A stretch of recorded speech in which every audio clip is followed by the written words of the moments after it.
Hi friends, it's AnnaMaria. I have an incredible story to share with you today about how the mercy and grace of God led me into a life and death encounter with the beautiful soul of a homeless man.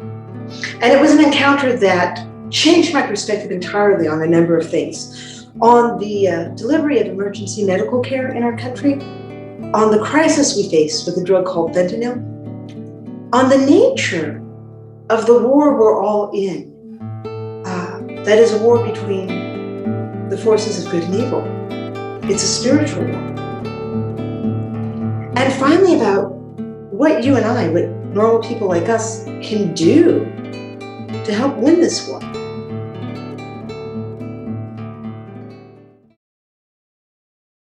I'm a Navy veteran, and as a employee of other agencies, I deployed to Iraq and Afghanistan. I was with JSOC, the Joint Special Operations Command in Iraq, and with the Marine Corps in Afghanistan. And as a woman, I had this wonderful experience, this very unique experience, because I could go places where men couldn't always go. And I had the opportunity to interact with the villages, to go out among the people and really try to serve the most disenfranchised populations. And I learned very quickly the profound effectiveness of compassionately delivered medical care to the populations who need it most. My work was in intelligence, but I received really amazing training in what at the time was the most cutting-edge emergency medicine we knew. And it really still remains that.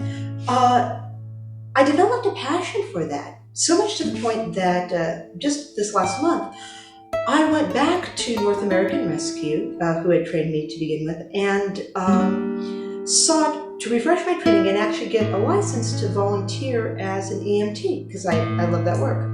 I never thought I would need it immediately upon the completion of that because, well, here's what happened. After Mass on Sunday, Father Bill Sanchez, he's a brilliant priest. He does the Latin Mass here in Santa Fe. And he said to Mama Giovanna, who is the foundress of the little community I belong to, the little emerging community, he said, we really need some pancakes after Mass. And when Father Bill says we need pancakes and our friends need pancakes, it's going to be a lot of pancakes. I mean, we need some griddle sticks. We got to do more than a few at a time, right? So Mama G and I, we get in the car, we go to Walmart to buy like some pancake griddles. Now, if your town is anything like mine, that road to Walmart is lined with these rent-by-the-hour motels. Those blatant facilitators of human trafficking and of the drug trade that enslaves its victims. So we're going along the road and we see a commotion on the sidewalk. There are people just waving and screaming at the road, trying to get somebody's attention. Clearly they don't have a phone. They're trying to get some attention from the road, and nobody's responding. So Mama G, she does this, heroic driving maneuver. I was so proud of her. And pulls around, and I run out of the car and go run and see what's happening. And sure enough, it's bad. There's a man collapsed, and he doesn't have a pulse. He's not breathing, he's dead. Well, he's still warm, and his eyes have the characteristic appearance of an opioid overdose. Now, those kinds of overdoses can be reversed with a drug called Narcan. But obviously the patient needs to be alive to receive the drug. So Mama Giovanna runs to the closest place she can find. She goes to all the fast food places, trying to get 911, trying to get someone to come with Narcan.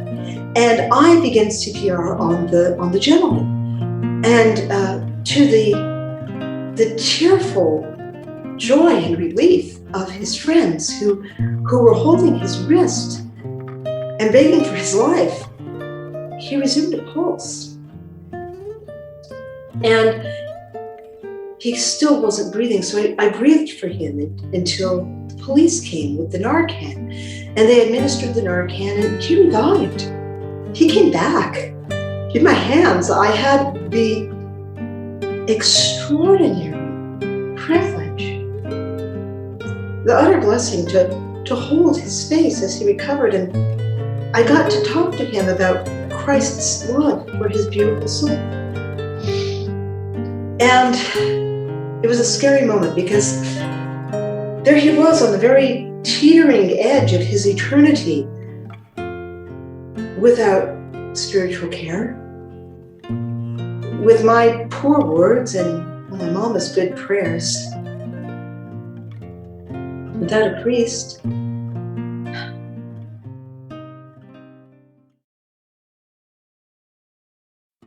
And then a difficult, strange situation got even more difficult and strange, because an ambulance crew arrived. A little bit late to the party because he had already revived, but what they did when they got there shocked me, because they berated me, they yelled at me. And they did this in front of the friends of the man, the friends who had saved his life, and who, by my estimation, very likely suffered from the same issues that he did. Not only the issue of addiction, but the issue of the tragedies in their lives that would have gotten them to that addiction. So the ambulance crew was very angry at me for using mouth-to-mouth resuscitation on this man. Now, I understand that concern profoundly. We live in a time of COVID, for one. So yes, mouth-to-mouth contact is very dangerous. And if I had been prepared for such an emergency, I would have carried with me, there's a mask that you can use to administer CPR. I would have had one. But I told the crew that I didn't have any equipment and he wasn't breathing. And because of that, I didn't see an alternative. And the crew responded in a way in front of this man's group of friends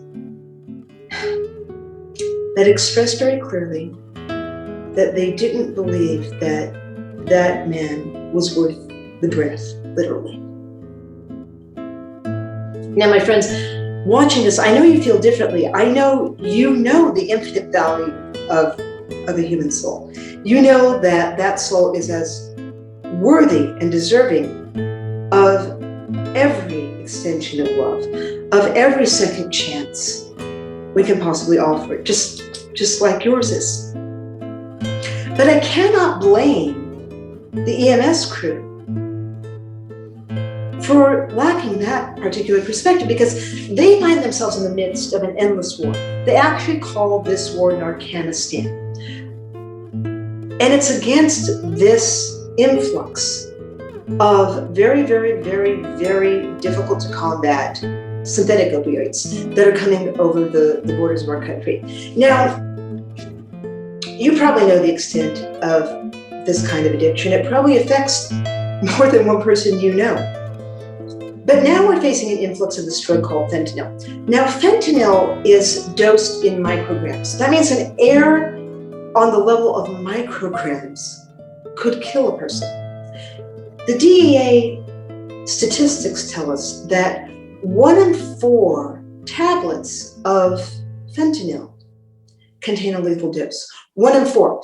That is worse odds than Russian roulette. If you spin the chamber of a revolver, you have a 1 in 6 chance. If you take fentanyl, you have a 1 in 4. And yet fentanyl is the most affordable and accessible drug to the addicted poor. Now, this is not a mistake. This is a war. This is evil. This is an extension of the culture of death onto another battlefield. And if you're like me, you want to fight that battle. So what's the solution? We want to put a van in Narcanistan. What do I mean? Well, in this van, we're going to staff it and stock it with the things I lacked. We're going to put Father Bill, with his incredible experience working with the homeless, to make sure that these souls have the spiritual care that they need. It's the most important thing. We're going to have food and basic aid supplies and love delivered by Mama G and the members of our little community. We're going to stock it with the emergency medical supplies that we would need if we ever encountered this situation again. And I'm telling you, we probably will. Consider this. The DEA says that 10 Western states, like mine, have reported a 98% increase in overdose deaths over recent months. And the primary driver of that is drugs like fentanyl. We're in a crisis. This is a war. And I'm speaking to you to enlist your help. Can you help us put a van in Narcanistan? Can you do the same thing in your community, perhaps? Can you go to sosvan.org and see if you can assist? Help us get out there. Thank you, my friends.